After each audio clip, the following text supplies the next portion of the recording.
Congress ಹೈಕಮಾಂಡ್ನಲ್ಲಿ high ಇದೆ, command ಇಲ್ಲ ಅಂತ ಹೇಳಿ ಮಾಜಿ ಸಿಎಂ ಬಸವರಾಜ ಬೊಮ್ಮಾಯಿ ಅವರು ಹೇಳಿದರು. ಬೀದರ್ನಲ್ಲಿ ಮಾಧ್ಯಮಗಳೊಂದಿಗೆ ಮಾತನಾಡಿದಂತಹ ಅವರು, ಖರ್ಗೆ ಒಂದು ತಿಂಗಳ ಹಿಂದೆ ಎಲ್ಲಾ ವಿಚಾರವನ್ನ ಹೈಕಮಾಂಡ್ನಲ್ಲಿ ತೀರ್ಮಾನ ಮಾಡ್ತೀವಿ ಅಂತ ಹೇಳಿದ್ರು. ಆದರೆ ನಿನ್ನೆ ಕಲಬುರಗಿಯಲ್ಲಿ ಸ್ಥಳೀಯವಾಗಿ ಬಗೆಹರಿಸಿಕೊಳ್ಳಿ ಅಂತ ಹೇಳಿದ್ದಾರೆ. ನನ್ನ ಪ್ರಕಾರ ಈಗ ಹೈಕಮಾಂಡಲ್ಲಿ ಬರೀ ಹೈ ಇದೆ, ಕಮಾಂಡ್ ಇಲ್ಲ. ಯಾಕಂದರೆ ಮಲ್ಲಿಕಾರ್ಜುನ್ ಖರ್ಗೆ ಅವರು ಬೆಂಗಳೂರಿನಲ್ಲಿ ಒಂದು ತಿಂಗಳಿಂದ ಏನು ಹೇಳಿದರು, ಎಲ್ಲ ವಿಚಾರ ನಾವು ಹೈಕಮಾಂಡಲ್ಲಿ ಮಾಡ್ತೀವಿ, ತೀರ್ಮಾನ ಮಾಡ್ತೀವಿ ಅಂತ ಬೆಂಗಳೂರಿನಲ್ಲಿ ಅವತ್ತು ಹೇಳಿದರು. ನಿನ್ನೆ ಗುಲ್ಬರ್ಗದಲ್ಲಿ ಏನು ಹೇಳಿದ್ದಾರೆ, ಇಲ್ಲಿಲ್ಲ, ಈ ಸಮಸ್ಯೆ ಇಲ್ಲಿದೆ, ನೀವೇ ಬಗೆಹರಿಸ್ಕೋಬೇಕು, ನಮ್ಮದೇನು ಸೃಷ್ಟಿ ಮಾಡ್ತಾ ಇಲ್ಲ, ಇಲ್ಲೇ ಬಗೆಹರಿಸ್ತೀವಿ ಅಂತ. ಅಂದರೆ ಹೈಕಮಾಂಡಾಗಿ ಉಳಿದಿಲ್ಲ.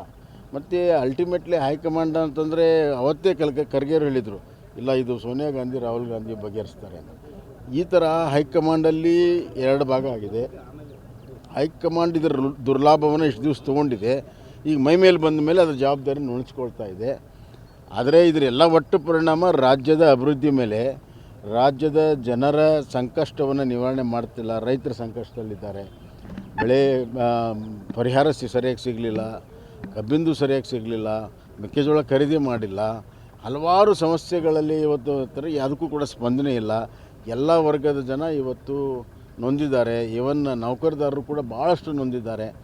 ಆದರೆ ಇದಕ್ಕೆ ಯಾವುದೂ ಕೂಡ ಸ್ಪಂದನೆ ಇಲ್ಲ. ಎಲ್ಲ ತೇಪೆ ಹಚ್ಚೋ ಕೆಲಸವನ್ನು, ತಾತ್ಕಾಲಿಕ ತೇಪೆ ಹಚ್ಚೋ ಕೆಲಸವನ್ನು ಸರ್ಕಾರ ಮಾಡ್ತಿದ್ದ ಹೊರತಾಗಿ ಯಾವ ಕೆಲಸ ಮಾಡ್ತಿಲ್ಲ. ಅವ್ರಿಗೆ 24 ತಾಸಲ್ಲಿ 20 ತಾಸು ಬರೀ ಕುರ್ಚಿ ಅವರು ಉಳಿಸ್ಕೊಳ್ಳೋದಕ್ಕೆ, ಒಬ್ರು ಕಸ್ಕೊಳ್ಳೋಕ್ಕೆ.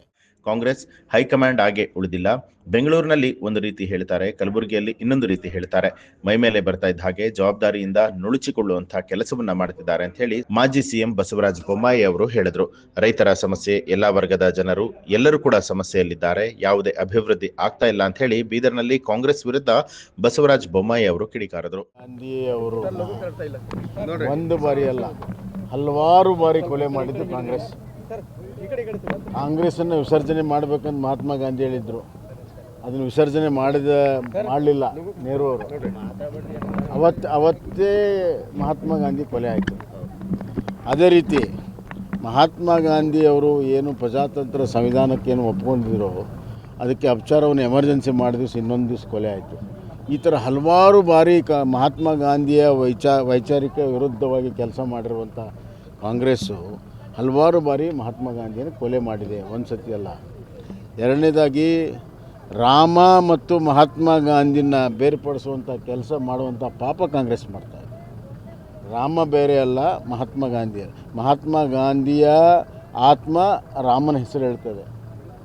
ಅವ್ರ ಕೊನೆ ಗಳಿಗೆಯಲ್ಲೂ ಕೂಡ ಅದನ್ನೇ ಹೇಳಿರೋದು. ಅದಕ್ಕೆ ರಾಮನ ರಾಮನ ವಿಚಾರವನ್ನೇ ಮಹಾತ್ಮ ಗಾಂಧಿ ಜೀವನಡಿ ಪ್ರತಿಪಾದಿಸಿದ್ರು. ಅದಕ್ಕೆ ರಾಮರಾಜ್ಯ ಅನ್ನುವಂಥ ಮಾತನ್ನು ಅವ್ರು ಹೇಳಿದರು. ಹೀಗಾಗಿ ಮಹಾತ್ಮ ಗಾಂಧಿ ಅಂತರಾತ್ಮದಲ್ಲಿರುವಂಥ ರಾಮನನ್ನೇ ನಾವು ಹೆಸರಿಟ್ಟಿದ್ದೇವೆ ಹೊರತಾಗಿ ಮಹಾತ್ಮ ಗಾಂಧಿಗೆ ಅಷ್ಟೇ ಗೌರವ ಇದೆ ಯಾವತ್ತೂ. ಮತ್ತು ಎರಡನೇದಾಗಿ ಇದನ್ನು ಜವಾಹರ್ ರೋಜ್ಗಾರ್ ಯೋಜನೆ ಚುನಾವಣೆ ಬಂದಾಗ ಮಹಾತ್ಮ ಗಾಂಧಿನ ಉಪಯೋಗ ಮಾಡಿದ್ದಾರೆ. ಅತ್ಯಂತ ರಾಜಕೀಯವಾಗಿ ದುರ್ಬಳಕೆ ಮಾಡಿರುವಂಥದ್ದು ಮಹಾತ್ಮ ಗಾಂಧಿ ಹೆಸರನ್ನು ಕಾಂಗ್ರೆಸ್ನವರು. ಮತ್ತು ಗಾಂಧಿ ಹೆಸರನ್ನು ಲಾಭ ಪಡೆದವ್ರು ಯಾರು? ಈಗ ಗಾಂಧಿ ಫ್ಯಾಮಿಲಿಯವರು. ಅದೆಲ್ಲ ಹೋಗ್ಬಿಡುತ್ತೆ ಅಂತ ಭಯ ಅವ್ರಿಗೆ. ನ್ಯೂಸ್ ಅಲರ್ಟ್, ನಿಮ್ಮಿಂದ ನಿಮಗಾಗಿ.